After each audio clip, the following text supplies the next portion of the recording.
My advice for adversity would probably be stay in the moment. The moment needs your presence, and the more you can address what's in front of you as opposed to what could happen or what did happen, the better you'll be approaching the issue that's at hand. So the best advice is to talk about it. Try and find someone who you've got confidence in, and which with him you can talk and you can try and solve some problems to not face it anymore. So and try and find solutions. That's the best advice I can give. The advice I'll give to them is, when you're facing a hard time, you can always put in the extra hours to try to catch up. Whether it's if you're not hitting jump shots, if you're not scoring goals, if you're not as fast as the next person, put in the extra hours to maybe run a little bit on the side. Or in education, if you're not as smart naturally as some other people, maybe you need to get a tutor. It's okay to ask for help.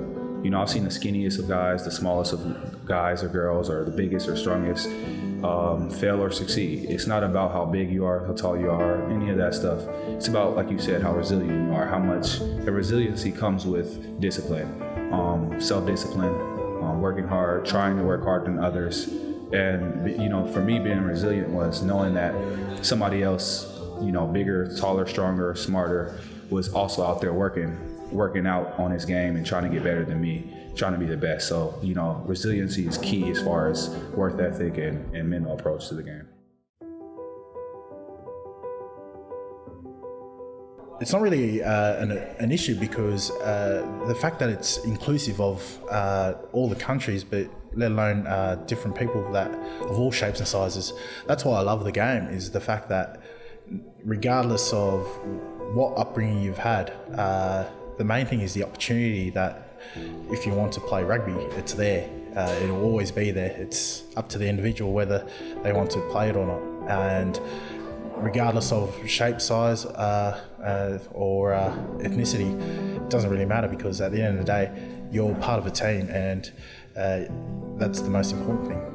Everywhere in the UK, it's punished very bad, so that's really good. Racism, it can happen the day of today for me.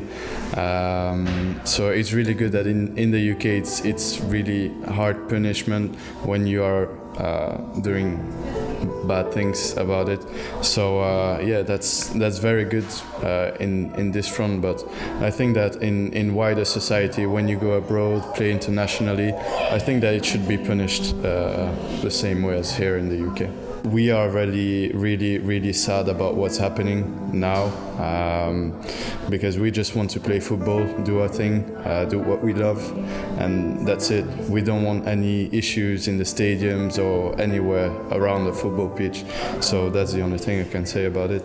I haven't personally seen a lot of racism in sport, specifically in sport, because most of the people you're around are your teammates.